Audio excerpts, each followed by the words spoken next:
أصدقاء سندباد الكرام، من أكتر الحاجات اللي عجبتني لما اتجهت لرمسيس ودخلت محطة القطر بتاعت محطة مصر عشان أركب قطر التلج واتجه للإسكندرية.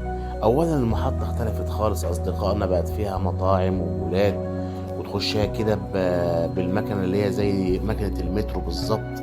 بقت نظيفة وجميلة، منظمة مرتبة بطريقة تلاحظها العين، لدرجة إن الزحام اللي فيها أنت ما تلاحظوش من كتر من كل حاجة في وقتها وميعادها. ومنهم طبعا القطر اللي طلعت دلوقتي، وهو ده قطر التلج الجميل.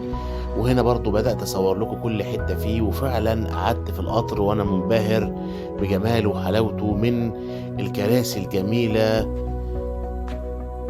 فخامة عربية القطر نفسها. أنت بتتمشى فيه كده وانا رايح على الكرسي بتاعي، لا القعده جميله، وسيره رائعه. الناس قاعده كده مرتاحه، والكرسي عريض وجميل. كمان في شاشه ليد كده بتفرج فيها على الافلام والمسلسلات، يعني في كم افلام كده، اجنبي عربي، تتفرج زي ما انت عاوز.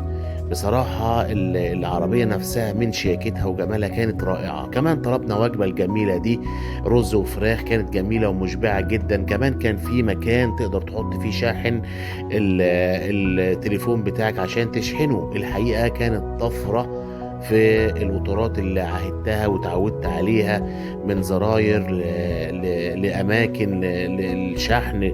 الكراسي نفسها كانت جميلة، والأفلام كانت رائعة زي ما احنا شايفين كده. بدعوكم للسفر بقطر التلج، هتنبسطوا كتير. وأرجو انتوا تكونوا استمتعتوا بالفيديو، وما تنسوش تعملوا لنا لايك وشير والاشتراك في قناتنا عشان يوصلكم منا كل جديد. دعمكم لينا دايما بيقوينا. شكرا جزيلا ليكم، ونتمنى لكم رحلة جميلة بقطار التلج مش هتنسوها أبدا.